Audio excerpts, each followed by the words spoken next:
Olá e bem-vindos! Hoje a gente vai mergulhar fundo em uma das maiores, se não a maior, controvérsia da história antiga. Com certeza. É um único parágrafo. 90 palavras que poderiam ser a prova mais antiga, fora da Bíblia, de que Jesus Cristo realmente existiu. Exato. Só que tem um problema, né? Um problemão.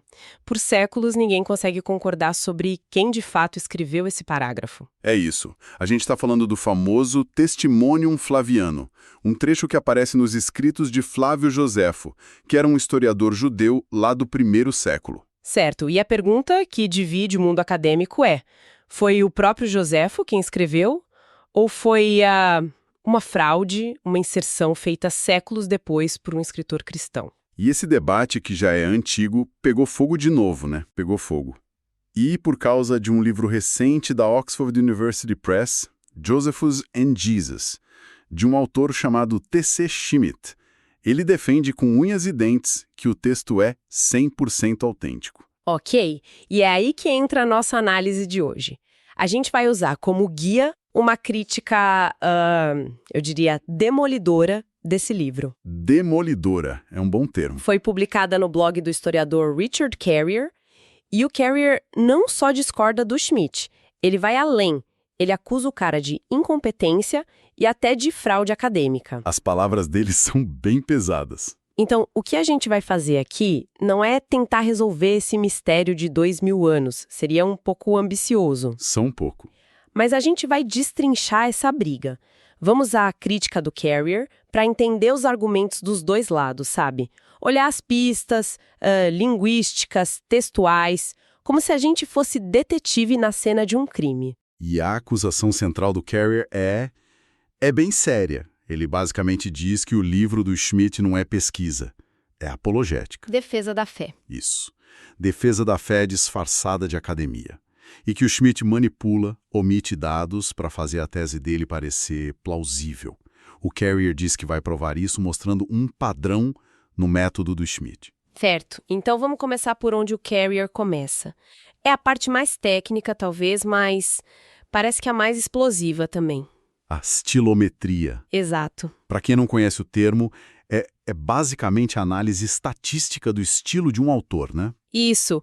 É como se fosse uma impressão digital da escrita da pessoa. Um acadêmico, Ken Olsen, usou essa técnica e a conclusão dele foi que o DNA linguístico do testemunho não bate com o resto da obra do Joséfo. Não bate. Não bate. E mais, ele diz que o estilo se parece muito mais com o de Eusébio, um bispo e historiador cristão do século IV. Que é o primeiro cara a citar esse parágrafo na história, né? Exatamente. Então, pro Olson e pro Carrier, o Eusébio é o suspeito número 1 da falsificação. E é justamente na tentativa de refutar o Olson que, segundo o Carrier, o Schmidt comete um dos seus maiores erros. E como ele tenta refutar, então o foco todo está numa frase específica em grego, kai ala muria. Significa algo como e 10.000 outras coisas, ok? O Carrier acusa o Schmidt de distorcer completamente o argumento do Olson. Ele diz que o Schmidt afirma que o Olson errou ao dizer que Joséfo nunca usou a frase 10.000 outras coisas, que em grego seria só alamuria. Certo, a frase genérica, isso. Aí o Schmidt vai lá, aponta que o Joséfo usou essa forma genérica 2 vezes e diz: viram, o Olson errou. Peraí. Deixa eu ver se eu entendi. A acusação é que o Schmidt pegou a evidência específica, que era a frase exata, e trocou por uma mais genérica para fazer o argumento do outro parecer fraco. Exatamente. É como acusar alguém de nunca dizer a expressão choveu canivete, e para provar que a pessoa está errada, você mostra que ela já usou a palavra choveu. É essa analogia que o próprio Carrier usa. O ponto original do Olson não era a forma genérica alamúria. Era a expressão idiomática exata. A expressão completa cai alamúria, com a partícula cai na frente. E essa forma específica, segundo Carrier, nunca em toda a vasta obra de Joséfo aparece.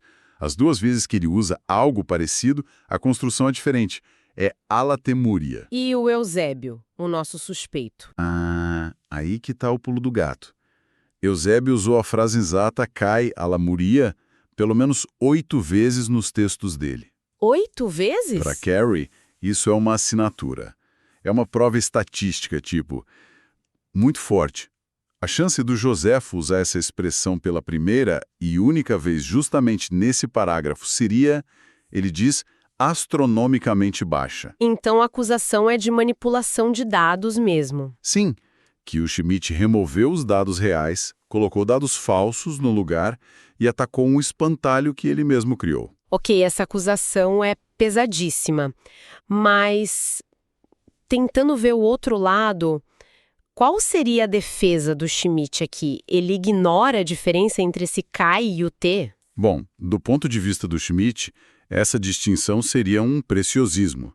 O argumento dele seria, em essência, que o significado geral é o mesmo e que focar numa partícula gramatical tão pequena é procurar pelo em ovo. Que o estilo de um autor tem variações, né? Exato.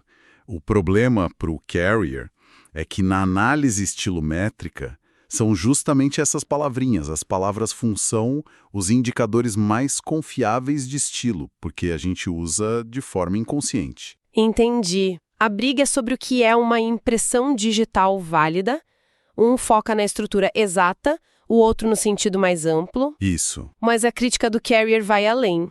Ele também aponta porque o Schmidt teria simplesmente ignorado, que outros estudos importantes teriam ficado de fora. 2 nomes se destacam na crítica do Carrier, Paul Hopper e G.G. Goldberg. Ok. O Hopper fez uma análise de uma coisa chamada aspecto verbal, em grego.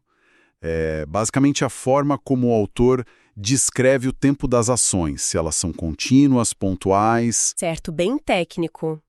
Bem técnico, mas a conclusão dele foi taxativa. O testemunho viola o estilo narrativo de Joséfo de um jeito tão completo que é impossível que ele o tenha escrito. E segundo Carrier, o Schmidt ignora essa pesquisa por completo, ignora. E o Goldberg? A teoria dele parece ainda mais direta. Sim, a do Goldberger é fascinante. Ele basicamente pegou o testemunho, colocou do lado de um trecho do Evangelho de Lucas, capítulo 24, e argumentou que a estrutura é quase uma cópia a carbono. Como assim? É como se o autor do testemunho tivesse uma checklist dos eventos de Lucas 24 e fosse escrevendo um resumo, sabe? Quase ponto por ponto. Nossa. Jesus faz milagres, é crucificado, aparece vivo no 3º dia, cumpre as profecias. A sequência bate perfeitamente. O que, se for verdade, muda tudo. Deixa de ser um testemunho independente de um historiador e vira um resumo de um texto de fé que já existia. Exato. Vira uma fonte secundária, não primária. E como o Schmidt lida com essa bomba? O Carrier diz que ele a descarta de forma muito superficial com o que ele chama de apologética falaciosa. Um argumento que parece lógico, mas que serve mais para defender a crença. Isso. O Schmidt argumenta que, se fosse um resumo de Lucas, deveria haver mais palavras e frases idênticas. O que parece um ponto razoável, né? À primeira vista. Parece. Mas aí entra um conceito-chave da escrita antiga. Mimese. Mimese. Imitação. Exato. Na antiguidade, a imitação era uma forma de arte. Reescrever um texto famoso usando as suas próprias palavras, mas mantendo a estrutura, era um sinal de grande habilidade literária. Ah. Copiar literalmente era visto como preguiçoso, sabe? Falta de criatividade. Então, para o Goldberg e para o Carrier, a ausência de cópia direta é exatamente o que se esperaria de um falsificador habilidoso daquela época. Entendi. Ele estaria tentando criar um Joséfo convincente. Nossa, então o que o Schmidt apresenta como prova de autenticidade, que é a falta de cópia literal, o Carrier e o Goldberg interpretam como a assinatura de uma falsificação bem feita. É uma inversão completa da lógica. É uma inversão total. É uma disputa sobre como os antigos liam e escreviam. E a batalha não para aí. Ela desce para o nível das palavras individuais. Certo. O Schmidt argumenta que o vocabulário usado no testemunho é, em alguns casos, estranho para um autor cristão, o que apontaria para o Joséfo. E qual é o principal exemplo que ele usa? A frase realizador de feitos incríveis. Em grego, paradoxon ergon puietem. O Schmidt sugere que essa não é uma forma tipicamente cristã de descrever os milagres. Parece mais neutra, mais josefiana. E qual a resposta do Carrier para isso? Que Eusébio, o nosso principal suspeito. Não acredito. Pois é. Eusébio usa essa frase repetidamente para descrever tanto os milagres de Jesus quanto as ações de mártires. E o mais importante, Carrier afirma que Eusébio é o primeiro autor conhecido a juntar essas 3 palavras exatas, enquanto Joséfo... Nunca as usa. Então, de novo, uma evidência que o Schmidt apresenta a favor de Joséfo, o Carrier vira de cabeça para baixo e aponta direto para Eusébio. Esse padrão vai se repetindo na crítica dele, então. Tem um outro exemplo famoso, que é o uso da palavra tribo, philon, em grego, para descrever os cristãos. Sim. O que há de tão controverso nisso? Bom, do lado do Schmidt, o argumento é que Joséfo via os cristãos não como uma seita judaica, tipo os fariseus, mas como um novo grupo, um povo distinto. Um grupo social ou étnico, talvez. Isso. Nesse contexto, a palavra philon, ou tribe, faria sentido. Ele diz que os acadêmicos se prenderam demais à ideia de que Joséfo só poderia usar termos como hereses, seita ou filosofia. Faz sentido. É uma tentativa de entrar na cabeça do Joséfo e entender como ele veria esse movimento novo.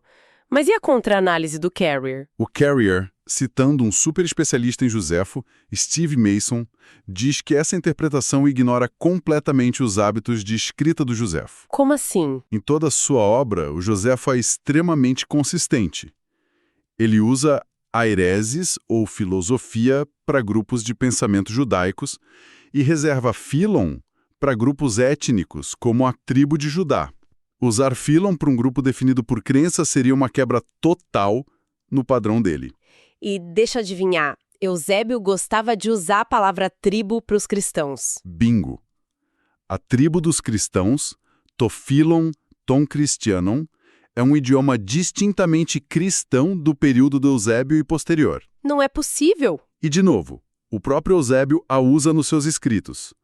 O Carrier até menciona um caso em que Eusébio está traduzindo uma fonte não cristã que não usava a palavra, e ele a insere por conta própria. Ele adiciona a palavra? Para o Carrier, é mais uma digital do Eusébio encontrada na passagem. Então, o que a gente está vendo é um embate de metodologia, no fundo. O Schmidt parece ter uma abordagem mais flexível, dizendo que o Joséfo poderia ter quebrado os próprios padrões. Sim. Enquanto Carrier adota uma visão mais rígida, mais estatística, dizendo que um autor não muda suas impressões digitais tão fácil e que a explicação mais simples é que o autor é outro. Essa é a essência da crítica. E o Carrier não para por aí. Ele cita outros analistas, como o Niels Godfrey, que descreve o livro do Schmidt como uma série de histórias convenientes. Just so stories. Isso, para explicar todas as esquisitices do texto. Por exemplo, o Godfrey aponta que o Schmidt diz que o texto é neutro, mas depois passa um tempão tentando provar que o Joséfo estava sendo, na verdade, sarcástico e zombeteiro. O que não é nada neutro. Exatamente. O Carrier chama isso de uma contradição que invalida a tese central. E ainda tem a alegação de que o Schmidt distorce o trabalho de outros acadêmicos, né? Como uma tal de Chrissy Hansen. Sim, esse é outro ponto que o Carrier usa para construir o caso dele de um padrão de má conduta acadêmica. Ele alega que a Hansen também apontou distorções no jeito como Schmidt usou o trabalho dela sobre outro autor, Pseudegésipo, para fazer parecer que ela concordava com ele. Quando, na verdade, não concordava. Pelo contrário, segundo o Carrier, o artigo dela já refutava o ponto que o Schmidt estava tentando fazer. O que nos leva à conclusão do Carrier. E ela vai muito além de uma simples briga acadêmica, né? A crítica dele não é só o T.C. Schmidt. Não mesmo. É a editora, a Oxford University Press, e ao campo de estudos bíblicos como um todo. Exato. A conclusão dele é um torpedo. Ele pergunta como um trabalho com o que ele descreve como falhas metodológicas tão graves e, na visão dele, pesquisa fraudulenta, pôde passar pela revisão por pares de uma das editoras mais prestigiadas do mundo? É uma pergunta bem forte. E a sugestão dele é que o processo falhou. Falhou gravemente.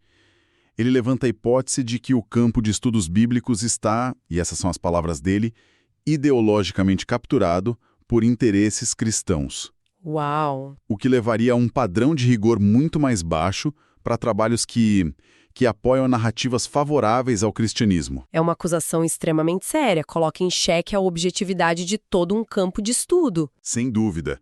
E é importante a gente notar que essa é a perspectiva do Carrier, que ele mesmo é uma figura polêmica e um dos principais defensores da teoria do mito de Cristo. A ideia de que Jesus nunca existiu como figura histórica. Isso. Então, ele também tem um interesse claro no resultado desse debate. Certo. Então, recapitulando, o que a gente analisou hoje foi uma briga acadêmica de altíssimo nível. De um lado, T.C. Schmidt defendendo que um parágrafo de Joséfo é a prova autêntica da vida de Jesus. E do outro, Richard Carrier, acusando Schmidt de distorcer evidências, ignorar pesquisas contrárias e usar lógica falha para chegar a uma conclusão que ele já tinha desde o começo. E a gente viu os pontos centrais dessa batalha. A análise estatística de frases em grego, como o Kaia Lamúria, o debate se o texto é uma paráfrase de Lucas disfarçada pela técnica da mimese, a disputa sobre o significado de palavra-chave, como tribo, e a tese do Carrier é que quando todas as evidências que ele diz que foram omitidas são colocadas de volta na mesa, elas apontam de forma consistente não para Joséfo, mas para uma falsificação feita por Eusébio lá no século IV. O que deixa uma reflexão final para quem nos ouve, que vai muito além de grego antigo e teologia. Com certeza. Esse debate todo é um estudo de caso fascinante sobre a própria natureza da evidência, né? Mostra como os mesmos fatos, as mesmas palavras numa página, podem ser interpretadas de jeitos diametralmente opostos. Dependendo do método e das pressuposições que você traz para a análise. Exato. E se a acusação do Carrier sobre a falha no processo de revisão por pares tiver algum mérito, mesmo que parcial, isso nos força a uma pergunta bem desconfortável. Como nós, que não somos especialistas, podemos navegar por campos de conhecimento onde as apostas não são só acadêmicas, mas também profundamente pessoais, ideológicas. Como separar a análise histórica da defesa apaixonada de uma crença, quando os próprios especialistas estão em guerra? Essa talvez seja a questão mais importante que essa controvérsia toda nos deixa.